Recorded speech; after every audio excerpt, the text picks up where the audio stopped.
Saudara, DPR membuat aturan baru dalam tata tertibnya. Aturan ini memungkinkan DPR melakukan evaluasi termasuk mencopot para pimpinan lembaga yang mengikuti fit and proper test DPR. Jabatan apa saja yang bisa dicopot DPR?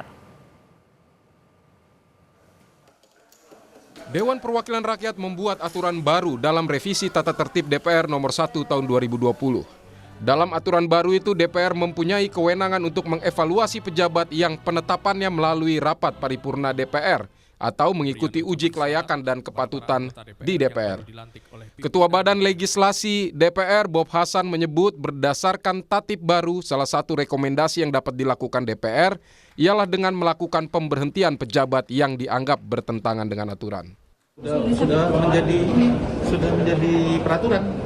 Peraturan baru gitu kan? Peraturan revisi peraturan 228A diselipkan pasal bahwa DPR memiliki kewenangan untuk melakukan evaluasi terhadap jabatan calon-calon yang sebelumnya dilakukan fit and proper test melalui DPR. Evaluasi secara berkala terkait dengan adanya sebelumnya mungkin adanya kinerja yang tidak sesuai dengan sebagaimana hasil fit and proper test sebelumnya.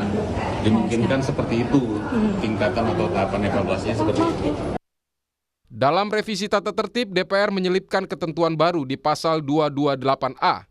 Di ayat 1 tertulis dalam rangka meningkatkan fungsi pengawasan dan menjaga kehormatan DPR terhadap hasil pembahasan komisi sebagaimana yang dimaksud pasal 227 ayat 2, DPR dapat melakukan evaluasi secara berkala terhadap calon yang telah ditetapkan dalam rapat paripurna DPR.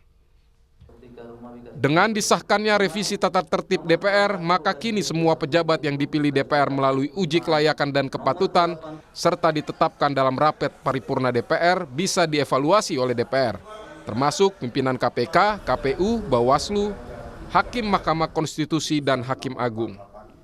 Wakil Ketua DPR Sufmi Dasko Ahmad menyebut tatib baru DPR yang dapat mengevaluasi pimpinan lembaga yang ditetapkan rapat paripurna DPR merupakan penegasan fungsi pengawasan.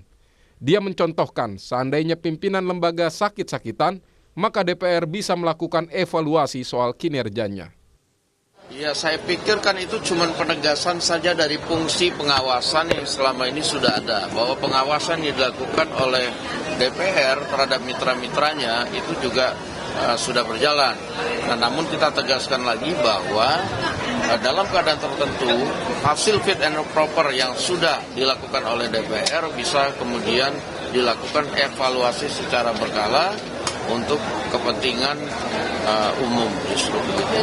Yang kita lihat misalnya ada satu lembaga yang pensiun misalnya umurnya sampai 70 tahun. Nah, dan dia di situ sudah menjabat selama 25 tahun. Dan sekarang kondisinya misalnya sakit-sakitan. Nah, ini kan kemudian kita harus lakukan fit and proper apakah yang bersangkutan itu masih dapat menjalankan tugasnya dengan baik. Nah, kalau tidak kan kita harus kemudian lakukan mekanisme agar yang bersangkutan dapat digantikan oleh yang lebih layak. Aturan baru tata tertib DPR itu dikritik Ketua Majelis Kehormatan Mahkamah Konstitusi I. Dewa Gede Palguna. Dia menyebut tidak perlu ketua MK-MK yang jawab, cukup mahasiswa hukum semester 3. Dari mana ilmunya ada tatib bisa mengikat keluar? Masa DPR tak mengerti teori kewenangan? Masa DPR tak mengerti teori pemisahan kekuasaan dan check and balances? Kata I. Gede Palguna seperti kami kutip dari kompas.com hari ini. Salinan revisi tatib DPR telah diserahkan balik ke rapat paripurna DPR. Namun diharapkan tatib baru DPR jangan sampai mempengaruhi independensi pejabat. Tim Liputan Kompas TV.